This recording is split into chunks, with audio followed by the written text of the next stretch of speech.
Hello and welcome back, friends. If you're new around here, I'm Big Gatah. If you came looking for the sharpest tennis bets, you were right where you belong. We're covering Wimbledon, round two, day two. It's been a shaky and crazy few days in Wimbledon, has it not? Been crazy weather, now it's normal. Been crazy outcomes, now it's still crazy. So, for those that are new, I cover and predict tennis. You can look at the pinned comment below every day and every video. I will have the plays and picks that I will be looking forward to playing for the upcoming day. You can check it out there. If you end up playing them as well, you can give it a thumbs up. You can comment what you're playing instead, what have you. I would also like to shout out all the new followers and subscribers. Thank you guys so much for liking and subbing.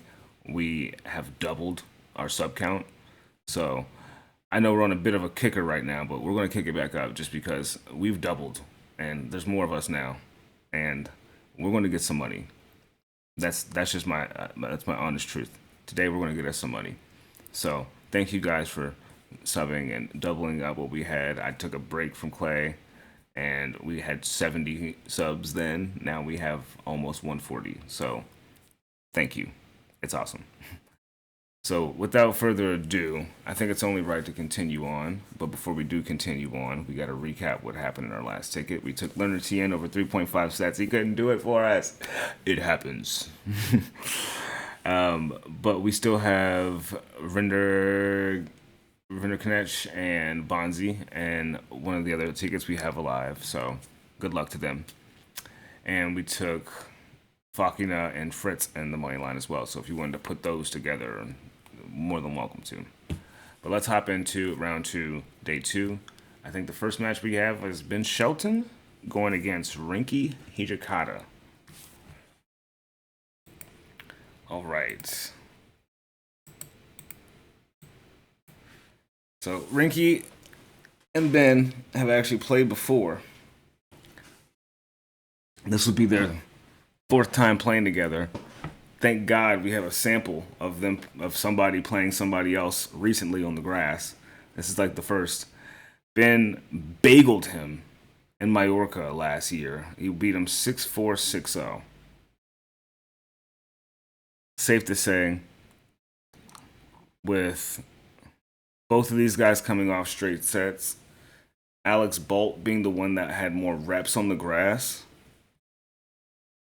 going against Rinky, who was going against a basically formless Goffin on the grass. But I thought that he could at least get a set. I mean, the dude had a pretty decent history on the grass, so I was hoping that Goffin could at least do that. But it is what it is. Shelton should get this done. Money line for Ben Shelton. He's at minus 465. So I don't see Ben Shelton losing in the second round, but granted, we didn't expect Medvedev to lose in the first, nor Zverev, so anything is possible in Wimbledon, as we know. So we'll see who wants it more. I think Ben Shelton wants it, so I'm not too worried about this pick, honestly.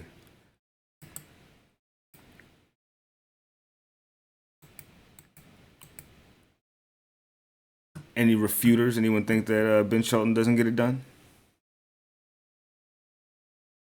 No? Okay. All right, next we have Lorenzo Sonego going against Nico Basilashvili.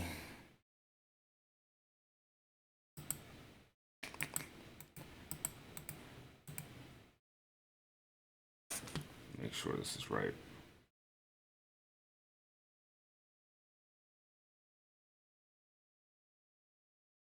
Cool.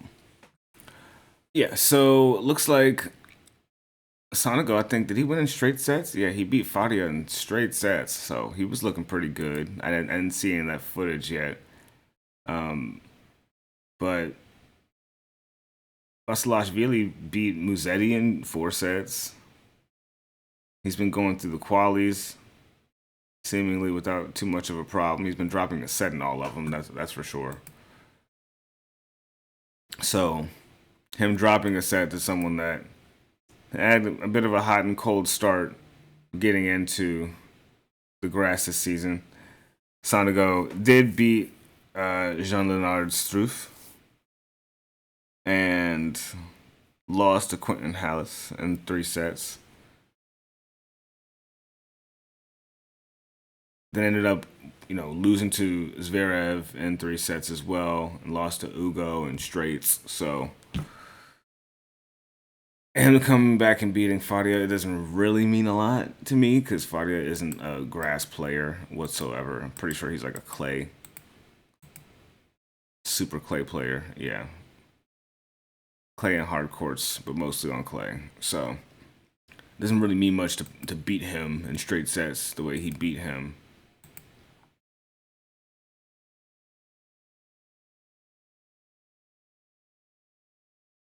I say, even in the losses on the grass this year, there's only one match, and that was against Laszlo Djede, where Nico didn't get a set off. But he's won a set in every match he's played on the grass this season.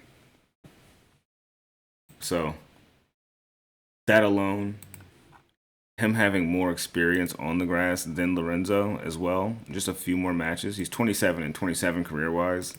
Lorenzo's 26 and 23. Lorenzo is 3 and 3 this year, and Nico is 5 and 2. So, like, looking at that, you gotta at least expect him to go over 3.5 sets, right? It's got to go over. It's truly just got to go over. Because I don't see Sonego winning in straight sets. Do I see Nico winning in straight sets? It's very possible. It's very possible. If he's been this successful on the grass so far this season, I think it is quite possible that he may have the play style figured out. Musetti is also an Italian player who he beat recently yesterday. So him going against another Italian like Sonego. Sonego plays a bit more bullish, a bit more aggressive. So we'll see how he does on the grass. He's got a little bit of a stronger serve.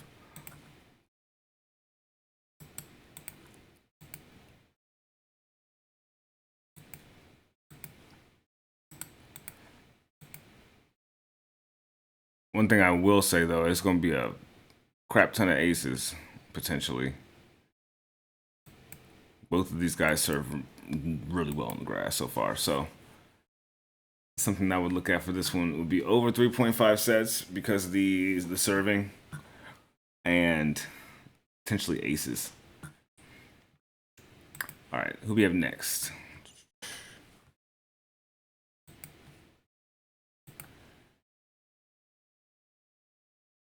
We have Pedro Martinez going against Mariano Navone.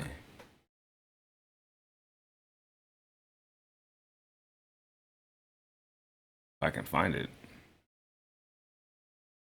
Where are you guys?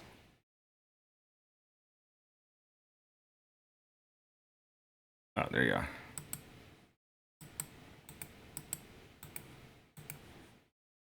All right, so Martinez and Navone, they've played each other twice on the clay 2 years ago. Went to a 3-setter both times. They were in challengers, though. It was on clay, so it doesn't really mean much, but maybe it does in this case. Both of these guys aren't known to be great grass players, right?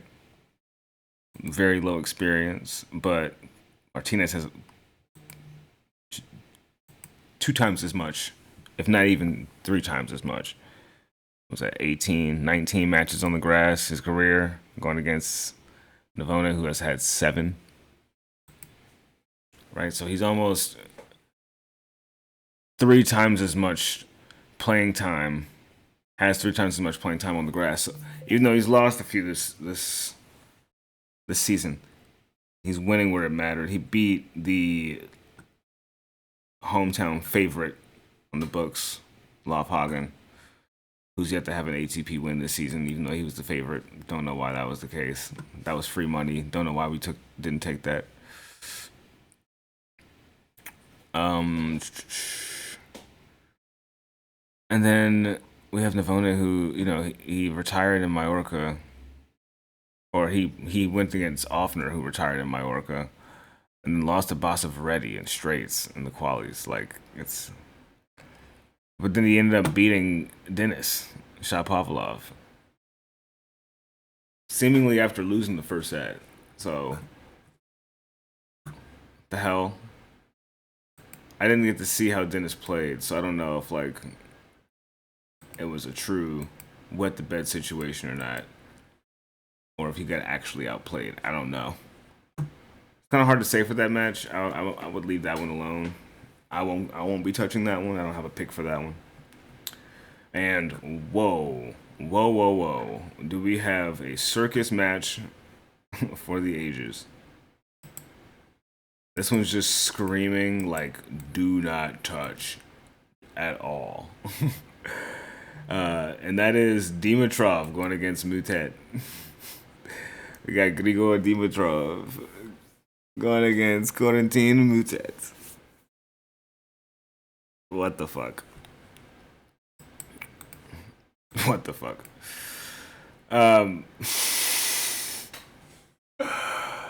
They've played each other twice, and Moutet has won both times. He beat him in a 5-setter like 6 years ago in Wimbledon. What is this stat, dude?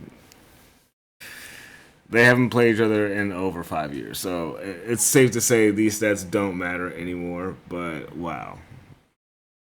Dimitrov was playing really well, apparently. He won his straight sets. So did Moutet. He got his. They won in the same amount of sets, more or less. So I can see it going back and forth a bit. I could see it going back and forth a bit. I'm not touching this match whatsoever. If you guys end up touching it, and you end up taking the over 3.5 sets, that's probably the way to go for this. Yeah. Good luck to you if you end up touching that match. I don't think I'll be partaking, quite honestly. But let's move on to the next one. Let's see what we have next. All right, we got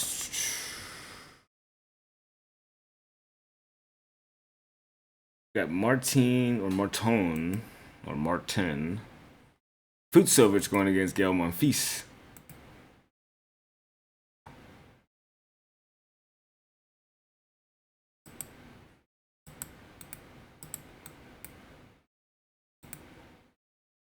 Oh no. Do they have a history? Let me see.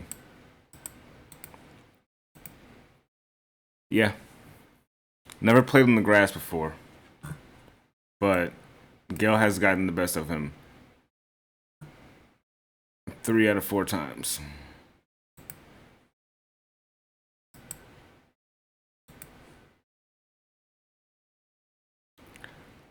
Fucsovics is a bit better on the grass. He's got a way better career record. Not way better, but as far as the past few years, he didn't really partake much last year. He played one match and then left. I think it was probably just Wimbledon. 2023, his record is the same as it is now, which is 7-2.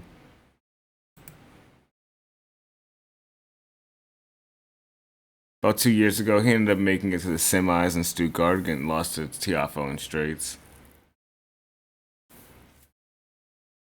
Came back last year, or this year, made it to the quarterfinals. So, he's beaten Rinderknecht and Kovacevic.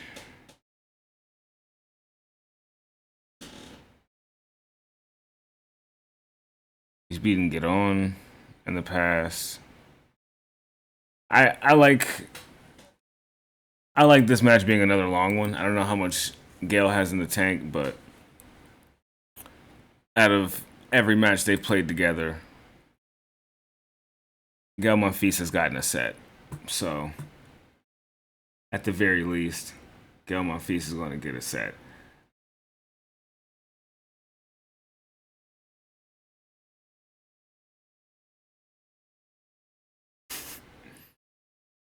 Oh my goodness. So sad we couldn't get Leonard Tien to win. He would have been playing Fonseca. That would have been a fun one to watch. Alright, where is this match? I can't find it.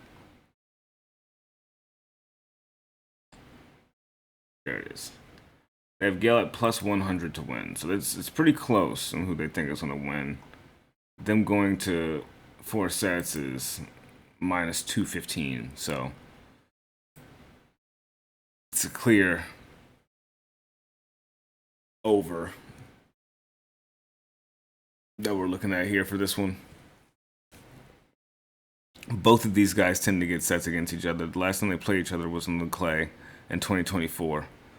And Fucsovics actually ended up winning, but they had both gotten a set that was 6-1. So we'll see. They end up ending their last sets 7-5. And the last 2 head-to-heads they had, which is interesting. The last 2 matches they've had have been very similar stat-wise. 6-1, 1-6, 7-5. 2-6, 6-2, 7-5. Interesting. Maybe we'll see that again. Maybe we won't. I don't know who wins this one, but I think it will be a long match. So maybe total games as well. I don't know what that's at, 39.5. Probably so.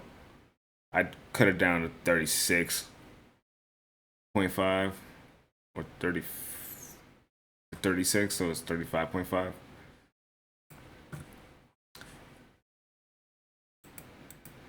All right, cool. And what we got next?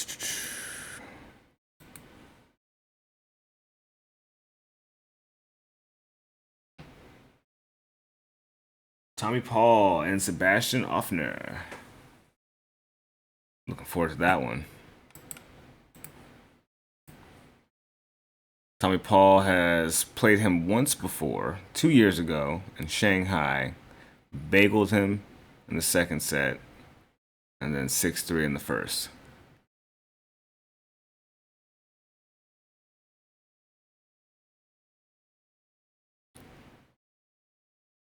Tommy had his loss to Dan Evans, and he came back strong, huh?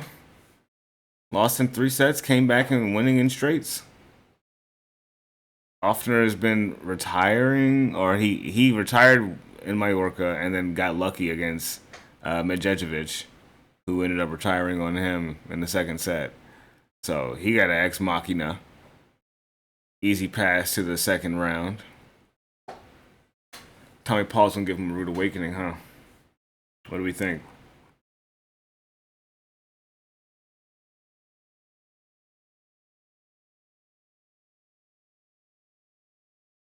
Ofner has had some only marginally decent wins. He beat that one 17-year-old kid this year. That's the only person that I think is notable. Justin Engel out in Halle. And then Benjamin Hassan, who I think is like challenger level. So I don't know if he's ready to go against former top 10 player. Tommy Paul was top 10 earlier this year. Now he's number 13. I don't know if he has it to go against Tommy Paul. That's all I'm going to say. I think Tommy Paul wins this pretty easily. I don't want to say pretty easily, but I say Tommy Paul definitely gets it done. Definitely gets it done.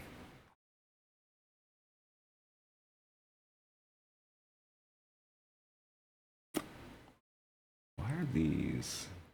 There's so many matches, that's why. Okay. All right, what do we have next?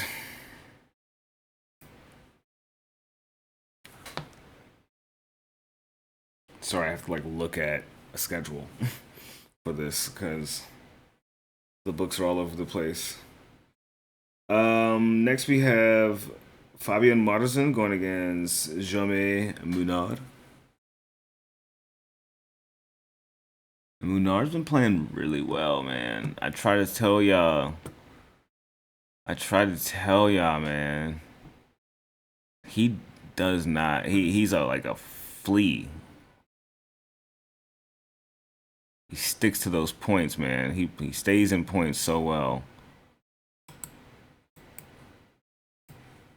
Haven't been able to catch Marozsan yet, but in their head-to-head history, Munar has gotten the best of him 2 years ago on the clay and Umag. As far as form is going, Munar is playing a bit worse, but he did just come off of beating Alex Bublik, who, granted, is a streaky player, and now we've caught him. We caught him right after his good streak. Right now, he's streaking down. He'll be chilling until the hard court season pops up, which I'm sure he'll be excited to get ready for. I guess. Thought he'd be a bit excited to get into Wimbledon, but it is what it is. And then we have Marozsan, who won in straight sets against James McCabe, who is ranked 181, right? It was 6-4 this season so far, so he's only been in. Has he ever been in a major? Let me see. It's first time in a major, so first time at Wimbledon. Lost in straight sets, obviously. This is the biggest stage he probably was on. Couldn't handle the pressure. All those things to factor in when it's your first time. So, going against someone like Munar, who has played on decently big stages.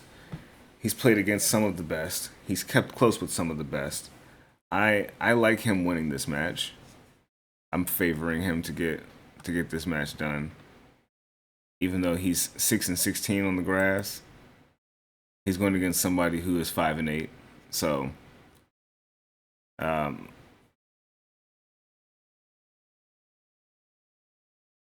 Marozsan lost to Sonego and Machac in straights, but beat Kecmanovic in 3 sets back in Halle. So, I like Munar to win. I would take him on a set spread if it's worth anything.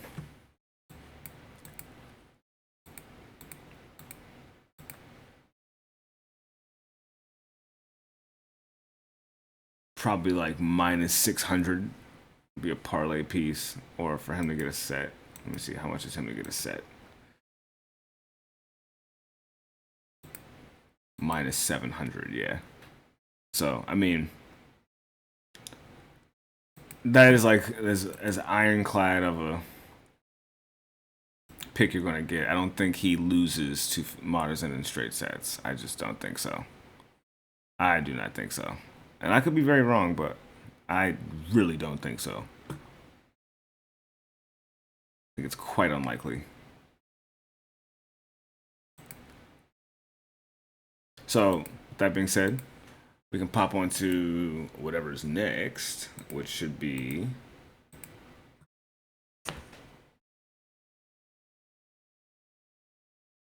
Riley Opelka against Brandon Nakashima.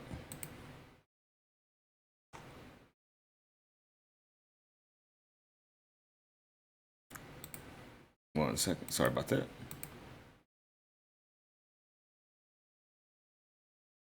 Against Nakashima.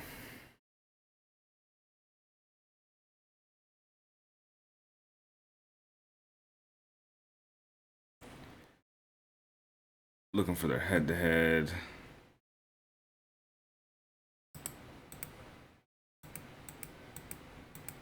It's 2-1. Nakashima. It's beating him on every surface. The clay and the hard courts this year. The clay was 5 years ago, so it doesn't really matter. I don't even know what that was. All lower? What is even that? Let's see. Opelka beat him in straight sets in Sydney back in 2022. Doesn't really matter. But it went to 3 sets in Delray Beach. And I do like this one going to multiple sets. Both of these guys got nasty serves. They can't. It's like they're prone to, especially Opelka. Opelka is prone to tie breaks, man. That dude just be in them tie breaks.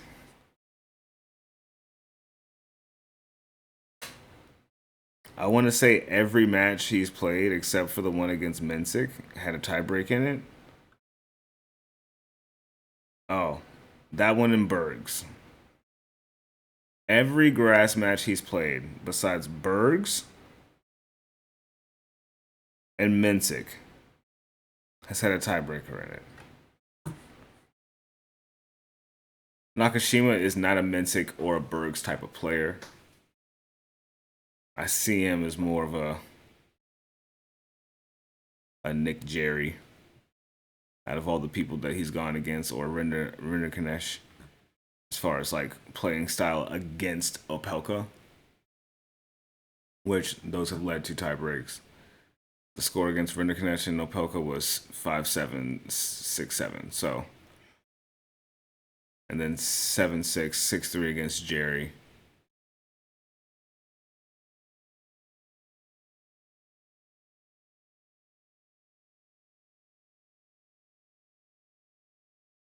I can see this one having a lot of total games. This could be a long one. It's probably like super minus money for it to go to 4 sets. Oh, there's no props even up for this one yet. Oh, they're still working on the markets. Okay. So we'll leave that one alone until we have some markets that we can bet on with it. And if there is, I'll put it in the pinned comment in a reply underneath it for additional picks that come up, because it's still early, right? So just keep a lookout for that. All right, so next we have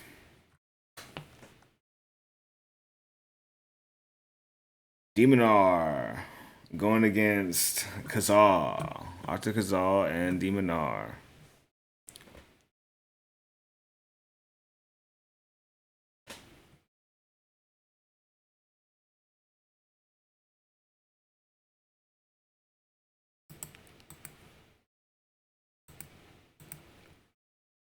This is the first time they'll be seeing each other head to head. Looks like Dimitrov had a rude awakening against Hijikata, huh? Beat him 6-4, 6-2. And he had to come back in blood and take out RCB in straight sets. Beat him 6-2, 6-2, and then a tiebreak at the end, 7-6. It's not bad. Dimitrov should get this done. Let's see what he's priced at to win. Minus 1,100. Such a heavy favorite. An intensely heavy favorite. And then we have Cazaux, who... We have Cazaux, who, so far in this season...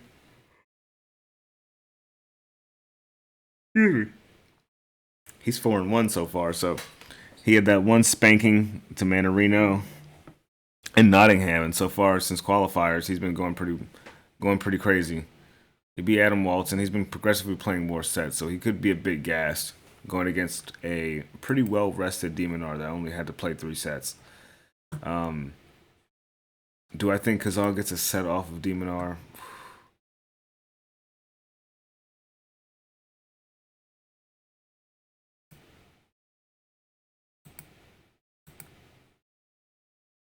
What is it? What is it for him to win in straights? Let's see. It's actually not a bad price. It's not that bad of a price. Dimitrov is minus 125 to win in straights.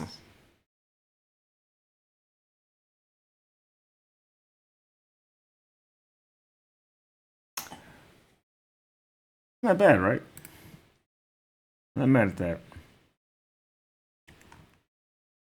Would I play it? Probably not, but I'm not mad at I'm not mad at it. I'm not mad at it. All right, so I think we know that the outcome of that match, obviously. A spread, maybe. What's the game spread? Gonna be 7.5. I'd altered it down a bit, minus 5.5 as a parlay piece. That or him to win the first set at minus 370.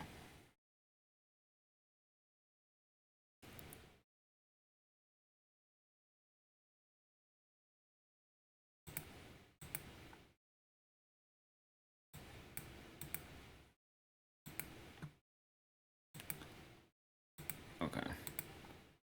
So, moving right along.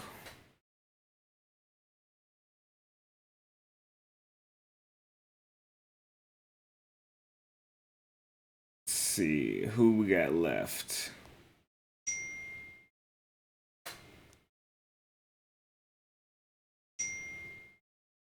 We got Thomas Machac and August Holmgren.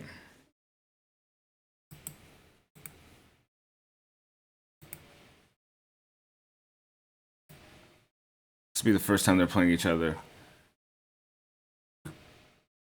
Holmgren has been winning against some lower level players. Jesus, can people give me a second?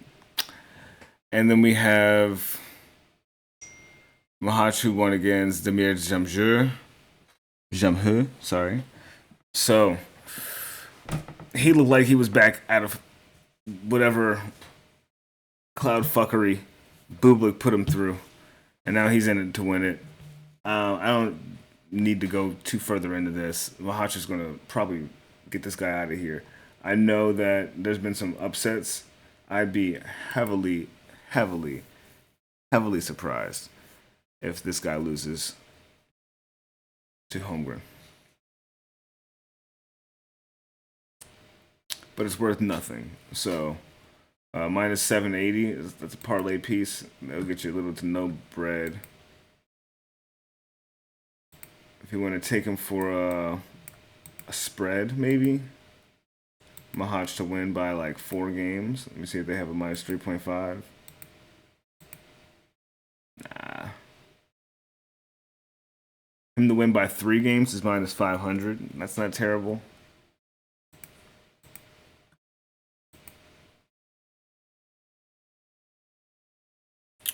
All right. And we got that out the way. I think we have just a few more matches. We have 3 more, actually. That's it. 3 more. And they're the big dogs. The big dog matches. We got Dan Evans going against Novak Djokovic.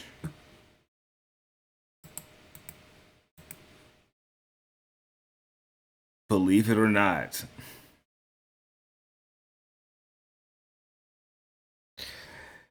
Djokovic has lost to this man. The record is 1-0 Daniel Evans. It's gotta feel good. It's gotta feel good. That's gotta feel good, man. Everyone's like, oh, I lost to Novak. And he's like, oh, I beat that guy. He couldn't beat me. I wouldn't even, I'd fake sickness. I can't risk that again. I can't even the score. This guy's gonna retire soon. He's gonna retire and the score's gonna be evened between you. Oh man, Dan Evans, what are you gonna do? What are you gonna do? Novak Djokovic is going to come to destroy you in your home country, bro. What are you going to do about this? And you beat him in straight sets? Someone like Djokovic is gonna come back and beat you in straight sets, bro. You're gonna be fighting for that set, my boy.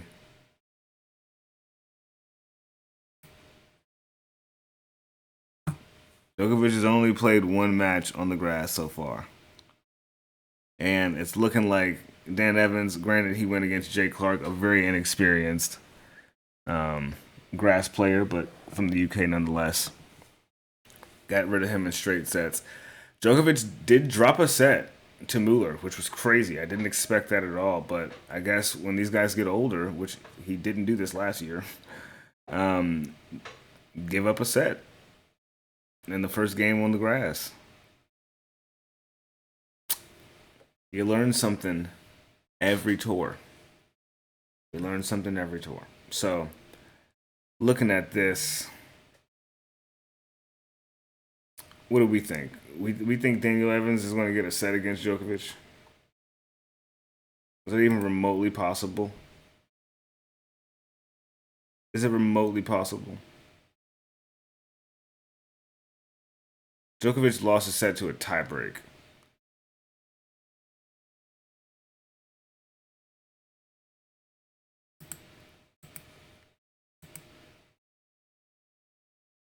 Muller was acing too. He had 8 aces. Djokovic had 22. What are the Djokovic ace props? Do they have that up yet? They don't have that up yet. Okay. Djokovic getting some aces could be a play. Dan Evans only had 6. If there's a play for like, it's probably worth nothing, but to like win the match and have the most aces, I think Djokovic, that's a good play for that. Djokovic to win and have the most aces, if you can find that anywhere. Yeah. Okay. Well, we know Djokovic wins. Well, he covered the game spread at 8.5. Ooh, he's got to win what? 6-3, 6-3, 6-3. Hmm.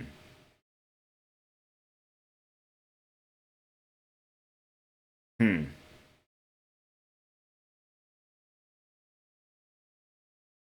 We need like a 6-1 set from him to make it like cool. You know? We need a 6-1 set. It's got to be like 6-1, 7-5, 7-5. Or 6-4, 7-5.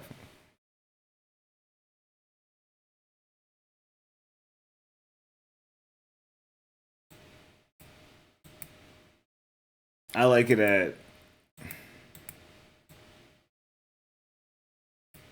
6.5. Let me see.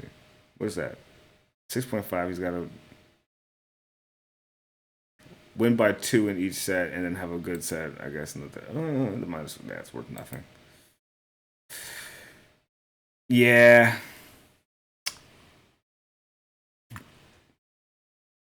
It's an iffy spread to take. The ones that I have available are a bit iffy. Get him for minus 8.5, minus 7.5. So what? He's got to win 6-3, 6-3, 6-4. Or bagel and then win 2 tie breaks. Yikes. Seems too hypothetical.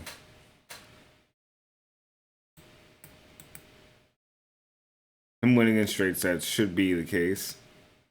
I can't say with confidence though, being as though he gave one up to Muller. So there's that. Going into the second to last match we have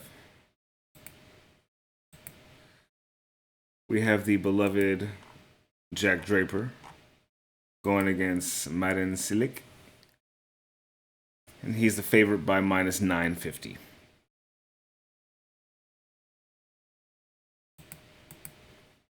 The only question that matters here is, does he drop a set or not? That's where the money is. Is he going to drop a set or not? We got Cilic, who's been playing pretty well. He came off of winning Nottingham this season. He's only had 1 loss on the grass this season so far, and that was in his second match that he played at the Ilkley Challenger. We have Draper, who's only had 1 loss as well, a 3-setter against Hijikata. He got a decent break going against Sebastian Baez, who retired in the 3rd set. getting him through pretty well and chilling. But Cilic did also win in straight sets against Rafael Colleone. So we have a well-rested Draper out of the sun and in a good enough, decent time. Going against another person who won in straight sets pretty comfortably.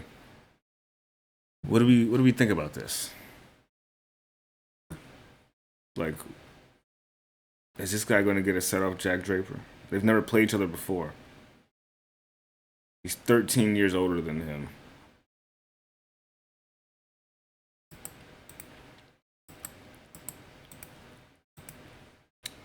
Cilic has a pretty prolific history on the grass in his earlier career, but as of recently, he took a bit of a break and now he's back. And since he's been back, he's 7-1. So it's hard to say when this guy is in good grass form that he's easy to beat. I don't think he's going to be easy to beat. And something we have seen Jack Draper struggle with at times is when he does play on home soil, there's a bit of choking that happens at times. The pressure sense seems to get to him a bit harder. He handles it really well when he's on the other side of that situation, but when he's the guy in front of his own crowd, he does not seem to do it for us all the time. He seems to choke at moments. So I would not be surprised if Cilic can get a set. And if Cilic gets a set, it goes to 4. That's for damn sure.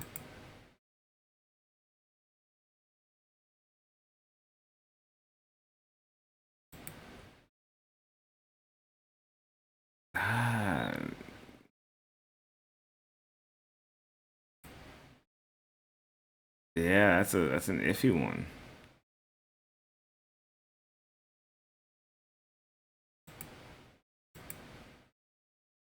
That's an iffy one, friends.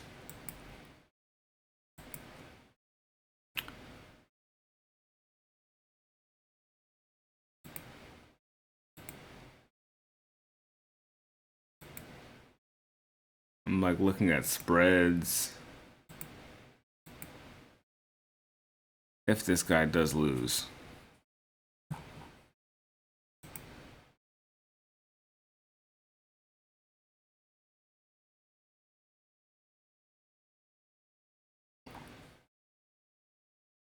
Now, granted, this guy, it's been a minute since this guy's been in these tournaments at this level. Playing at this level, I should say. Like, he's made it to the second round a few years ago, back in 2021. He beat Ben Bonzi in 4 sets, lost to Medvedev in 5, lost to Dimitrov in Queen's Club right before that year. But I mean, going back to almost 7-8 years ago, he made it to the final in Wimbledon. He lost to Federer in straight sets, but he made it to the final.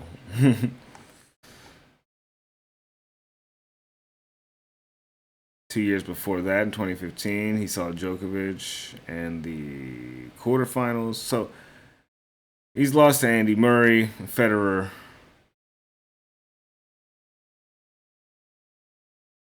Lopez.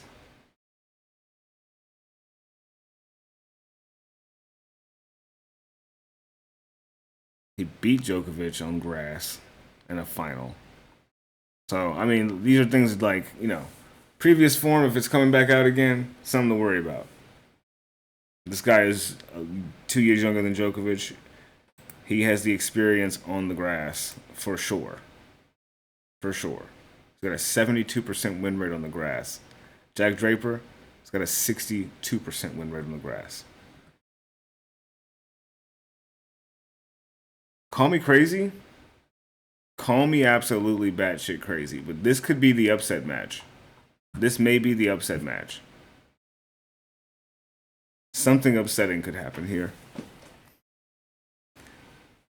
And if we're looking at the upset is plus 610. That's how much it'll be. So Do with that information what you will. I think that given that this guy's been playing really well on the grass, but it hasn't been against people that have really tested his level fully. That's why I'm a bit nervous about it.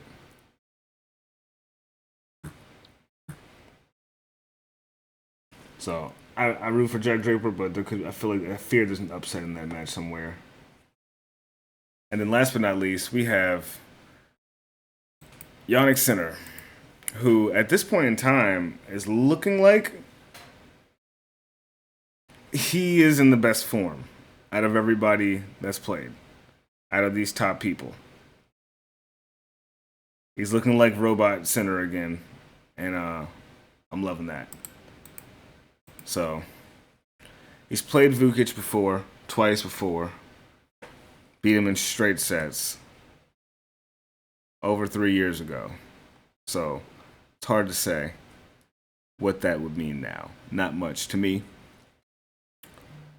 He beat Luca Nardi in the third set. It's bageled him on something crazy. Bageled him crazily. And then we had a 4-set win from Vukic against Chen Sheng. So, just looking at it all, the head-to-head on hard courts from years ago, the current grass form, and this guy who's lost to Popperin and Duckworth so far, but beat Brooksby and Jay Clark this season, who are two people that are no longer playing in this tournament. Also, he lost people that are no longer playing in this tournament. So, the level that he's going to need to even like relatively compete with this is going to be really hard. I think Sinner. I know I was wrong the first time, but I think Sinner gets this done in straight sets. I'm not too confident on it fully this time around, just because people that are supposed to be winning in straight sets are not. But if he's pushed, could he get 19 games? It's possible. He could get pushed to 19 games.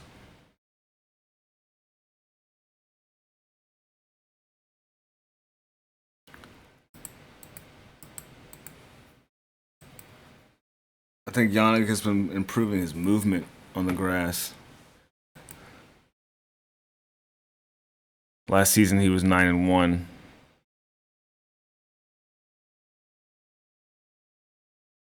This season he is 2-1. Then Vukic was 5-4 so far this year. Then he went 10-7 last season. Jesus.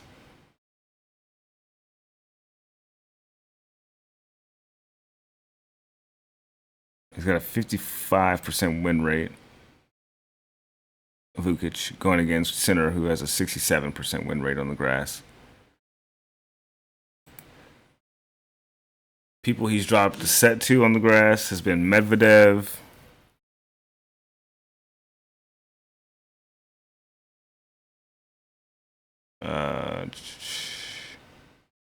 Berrettini, Hoffman,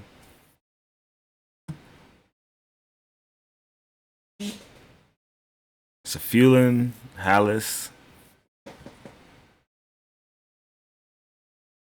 Alcaraz, Emer, Wawrinka 3 years ago. So I don't think Vukic fits that category of someone that knocks a set off of him, especially not in recent times. Vukic is not a Berrettini, a Hoffman, nor a Medvedev. Maybe a Medvedev in current time, but not a fifth set to Jannik Sinner Medvedev last year that we saw. Does he push Jannik Sinner to 5 games? Like, do we think that Vukic can get 5 games in a single set somewhere? Because if he gets 5 games, that means Yannick Sinner immediately gets over 18.5. So what do we think about that? Put in the comments, let me know. Should be without an easy deduction that Yannick Sinner gets this done. But with that being said, boom, we're done with the slate for tomorrow. We're going to get a good look at what we have here. We're going to place something of some true value for us to get a dub tomorrow, all right? And yeah. Yeah. Let's do that.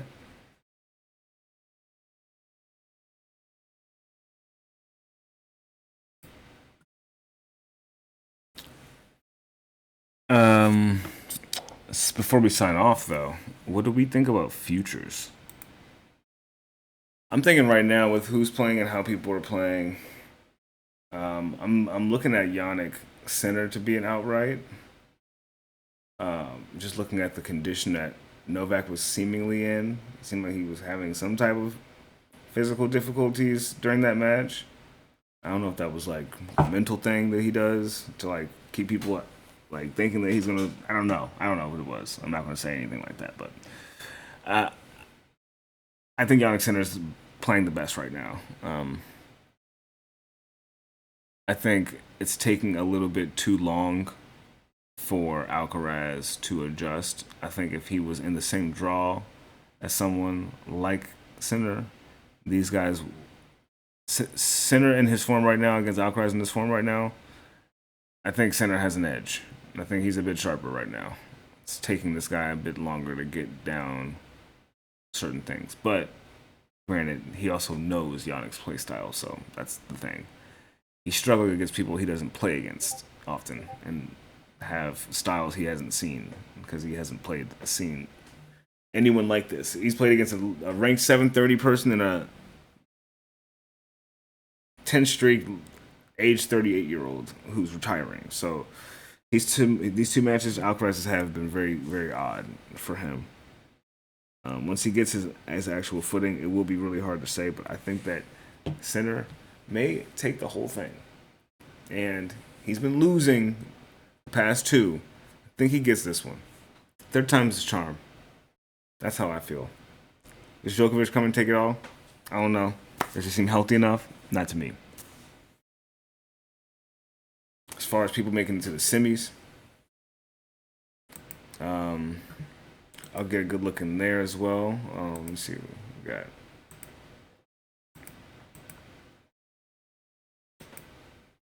We got a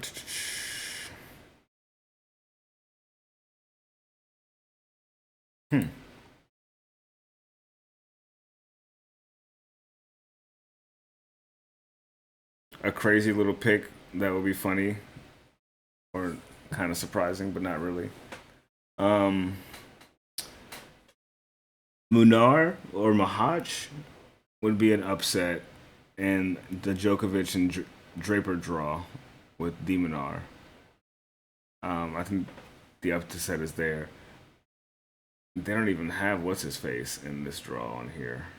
The dude that Draper's playing against, Cilic. Oh, yes, they do.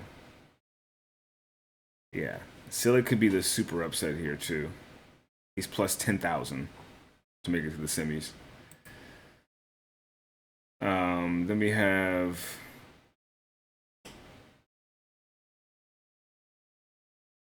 Sinner as excuse me. Sinner is a clear favorite, and then we have Ben Shelton as the next favorite, tied up with Tommy Paul plus 1,400 odds, making it to the semis over Yannick Sinner. We'll see. We will see. Looking forward to watching the rest of the matches today. Looking forward to seeing what's going down tomorrow. And looking forward to